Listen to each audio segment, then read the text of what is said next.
to episode 2 of Eden's Realm.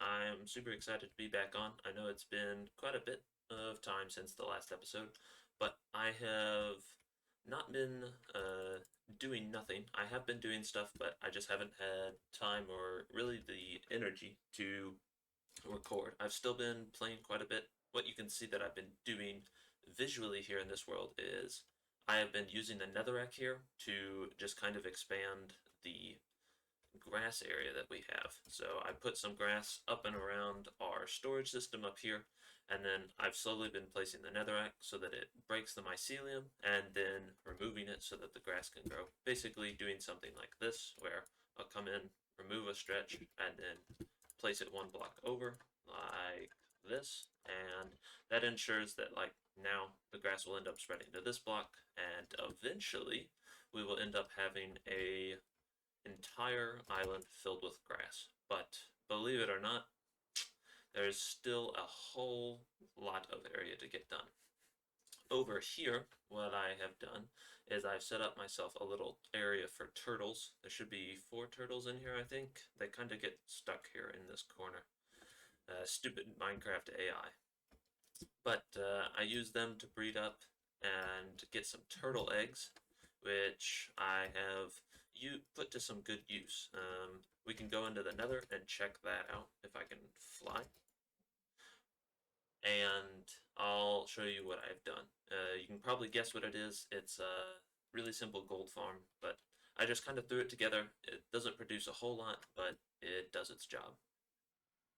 So fly right up here. I have a hole in the bedrock. If we go right up this, broke this one on the first try. I was actually surprised by it. But then right over here we have the gold farm with a simple spawning platform and a place where we can sit. Just perch ourselves right here. They'll all funnel towards this. I use the just simple trapdoors and turtle shells to get them all to fall down, and then I put this powdered snow here because they had some extra momentum that was causing them to fall off the platform. You can see some of them still don't miss. Whenever I did this, I did not have a lot of wood, so chest was on the down low. But most of them are landing on the carpet where their items get picked up, and then we come around. And I've taken most of the gold, but it comes in pretty fast. So that is enough to fulfill our gold needs, but it's definitely not enough in the long run. We'll have to figure something out later on, but for now, it's good enough. Mainly, it was good enough for me to get soul speed. I needed to trade with some piglins, and now I have soul speed, which just makes life a whole lot better, especially if you're working on the nether in anything. Okay, so for today's plan, what we're going to be doing is we're going to be working on a cactus farm. It's not going to be a hole in the ground type cactus farm. What it's going to be is I'm going to build a building here on the surface of the island for the cactus farm. It won't be not aiming to get a super efficient cactus farm or a one chunk cactus farm. I just want to have a building that has a farm in it. Now, obviously, the goal is for in the future to have all of the buildings here on this island, and hopefully a lot of them, serve different purposes and have lots of different farms in them. And I have a couple more ideas on the sketchboard. I'm planning. Words are hard. But this is the first one. It's going to be pretty easy to fit into whatever I build, and so the building can kind of come first, and the cactus farm can go in second. But I want to tell you a little bit about the theme that I have planned for this island. I think you guys will start to understand it once I explain it, but I can see right now that understanding what the idea that I have for this island is you're probably pretty vague on it. So what I'm going to do, I'm going to grab some netherrack and I'm going to start filling out more of our grassland area. And while I do that, I'm going to tell you guys about what I have planned for this island. But the ideas that I have today, the building I have for today is a very blocky, a very textureless building that I think whenever I first build it, it's not going to look very good. And I think that's okay. I don't think, in all honesty, I don't think brutalist structures look that good in general. But I think once I make it overgrown, once I change the textures, make it look a little bit more run down, I think it's going to fit the vibe quite well.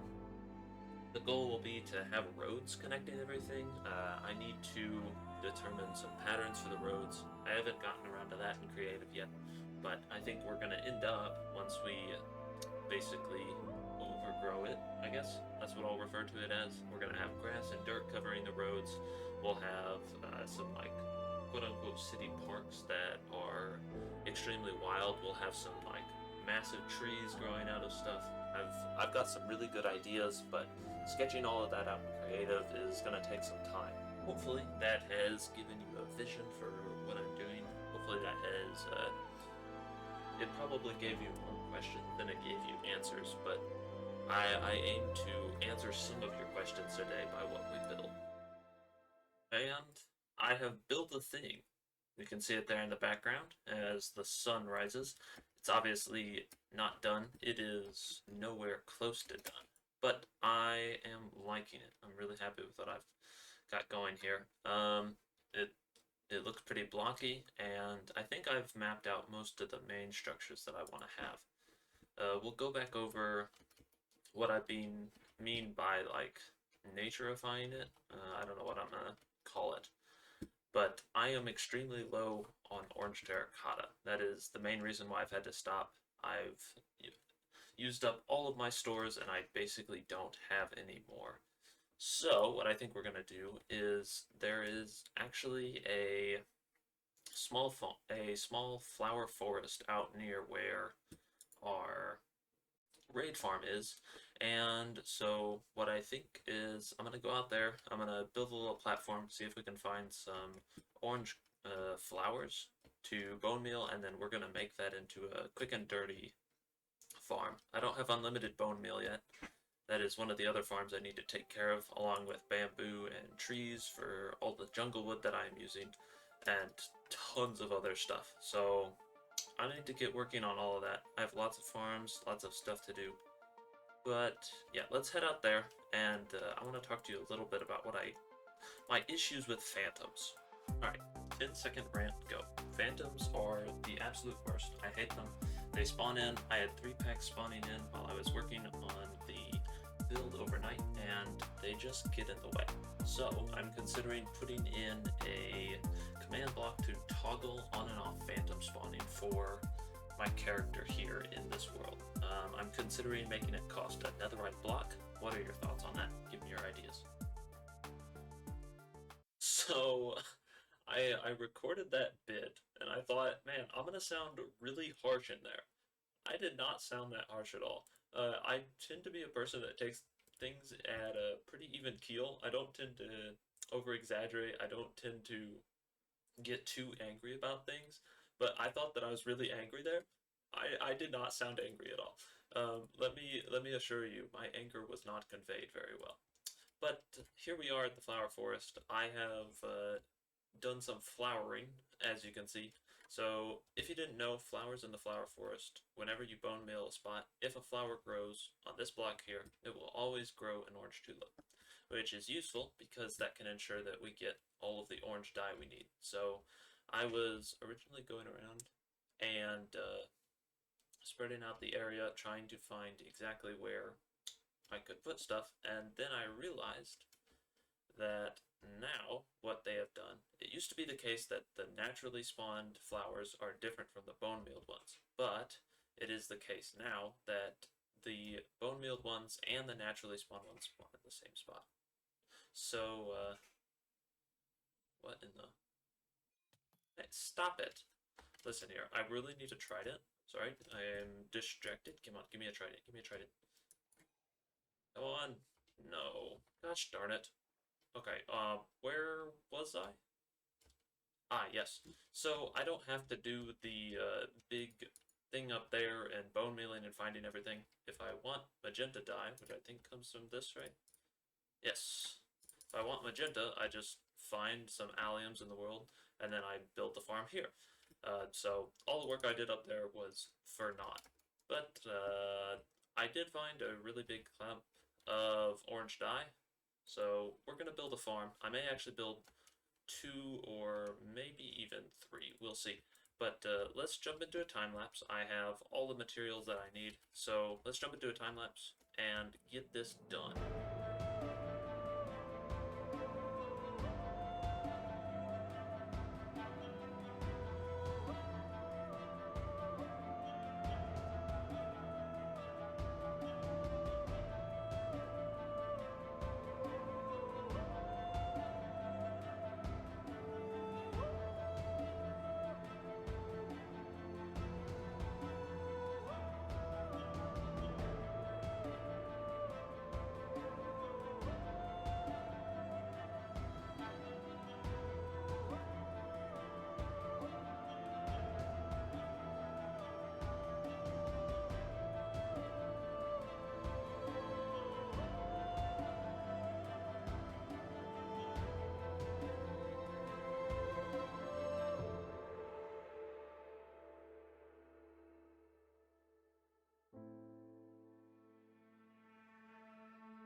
The flower farm is done. Super happy with it. It should work. Brought over just a little bit of bone meal that I could find so we can throw it in there and double check that it works. But I think it should work out pretty well. If we just throw that in there and just flick this lever. Seems to be working just fine. Yep, sure enough. Sweet. We should see here in a moment that it'll get washed away, and it should land right over here. There it is. Washes all down, and we should get stuff. Yep, sure enough. Oh, look at that. Over 3 stacks of orange tulips already. 4, 5, maybe 6. Wow, that's an absolute ton. But as you can see, we're already out of bone meal. Do these composters up to take care of it. Let me shut this off. It's so freaking loud. So, our orange dye shortage is a fixed problem now. We don't need to worry about that anymore. But what we do have to worry about is our bone meal, because I basically have none of it. I might have another stack or 2 left back in my storage system, but basically nothing else. So, let's go ahead and try and fix that problem. Sir Procrastinator is back at it again. I have not done the bone meal farm yet. No, I'm having some issues with it. I don't know if I'm going to be able to solve it. We might have to go for a different design. But while I've been thinking about it, I have been doing things. So one of the things that I've been doing is I have finished this. Now, obviously, we still need to naturify it or overgrow it with weeds, but I have all of the backsides filled in, all of the orange terracotta is done, and I hope you guys like it. I'm really fond of the shape. I think from basically every angle it looks extremely good. I added this box up here just last. I think it just gives enough shape that it really looks good, and I love the shadows that this pack casts. I'm super happy with it. I think from basically all angles it looks really good. My least favorite angle though is from right here. And that is mainly because all of this right here is just it's really even and it's really open. And so I have an idea. I don't know if it's going to work, but I have an idea to basically make this corner right here fall off, because it's the most unsupported corner out of basically everything. And so if anything was going to fall off, it'd be this corner, right? So I have an idea in my head to basically tear down this corner here and make it so that like the building has fallen apart and it's like fallen and crashed into the ground here. I don't know if I'm going to do that this episode. I don't know. I have to do some design plans for that, because I still do not have the cactus farm on the inside. So all of this is going to be cactus farm in here. Should look, I mean, it won't look good, but it'll serve its purpose, right? But I need to give some thought to that. Doing that is going to be a little bit difficult. But I also have some wither skeleton skulls. So if we go into the nether, I think I talked briefly about how I had the, what I call the 5/6 nether fortress spawn. So there are 5 out of 6 areas here that have what's called the nether crossroads, and so these are the best spots for wither skeletons to spawn, and so there's 5 of them here. So what I did is I went in and I cleared them all out, and in the process of killing the wither skeletons, I actually got 4 different skulls, so that gives us enough to actually go kill another wither, which I will do at some point. I probably won't put it on camera just because I'm gonna do it under the bedrock in the end like I normally do. But yeah, that's what I've been up to. Now though, I am going to show you something I have not done with the bone meal farm. I don't know what it is, but I'm going to show you the progress on it.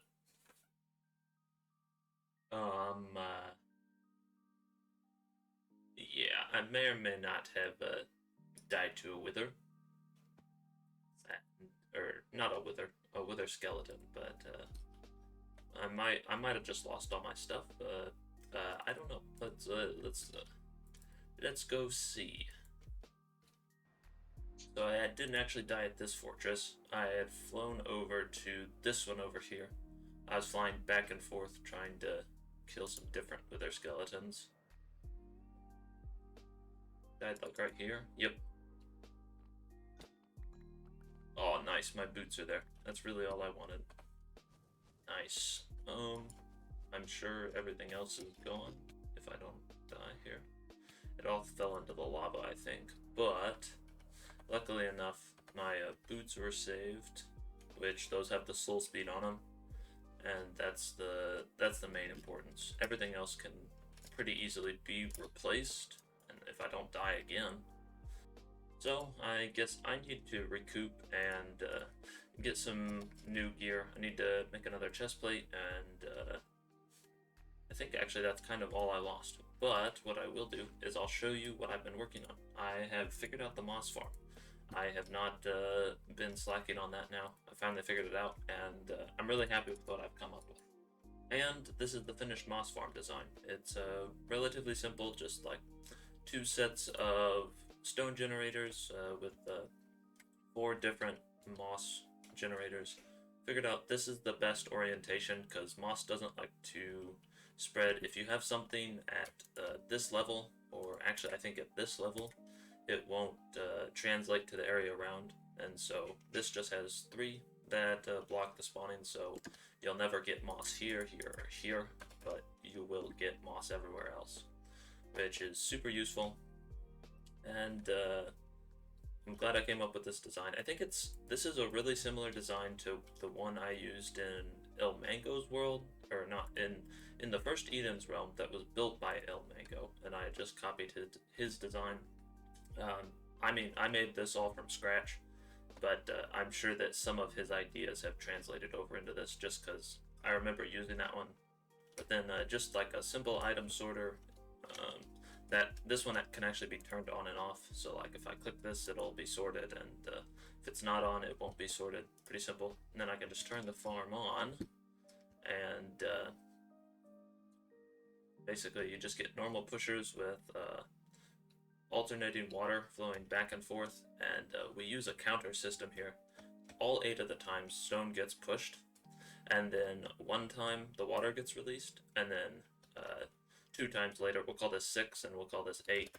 On the 8th time, the moss gets bone mealed again right after the water goes away.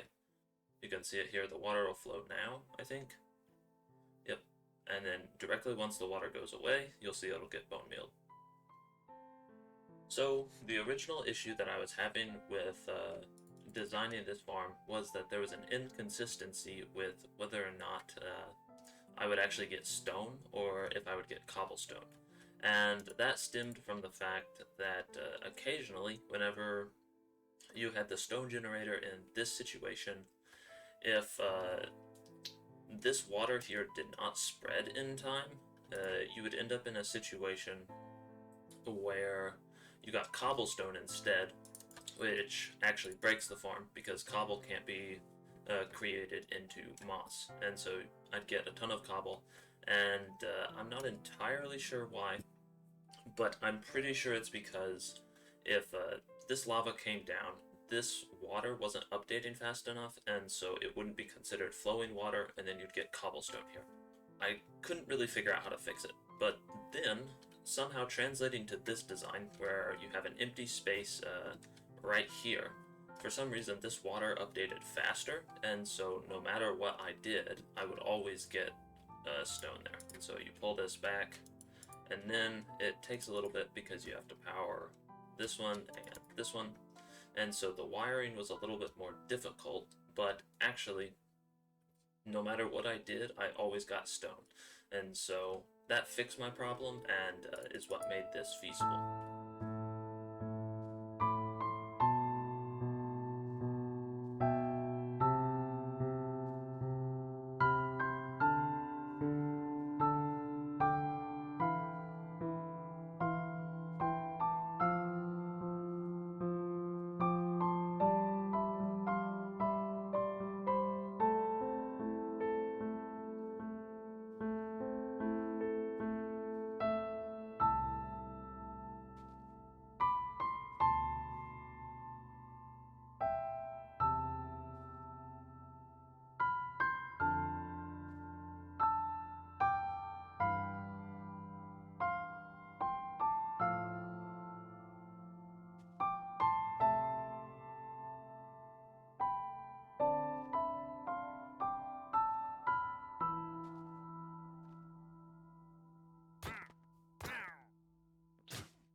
So, hopefully you guys have enjoyed this episode.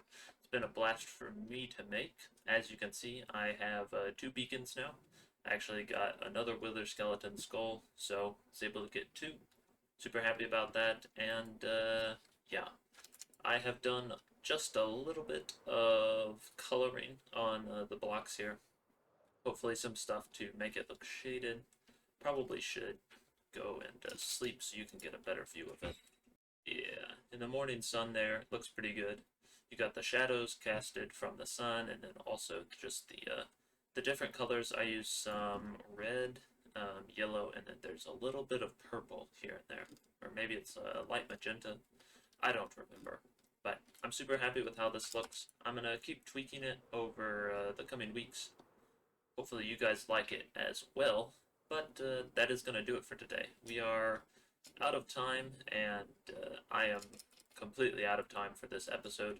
It's gone longer than I expected it to, but I'm also really happy with what we've got done. I got some good plans for next episode. Hopefully it will come out soon, but if not, you can expect it eventually whenever I move into my new place. Once I move in, hopefully I will actually be able to start streaming some, so watch out for that. I'll put some stuff up. I may put a community post up. But yeah, let me know your thoughts about the Phantoms. Let me know your thoughts about this build, and I will see you in the next episode. Take care. Have a good day. Bye-bye.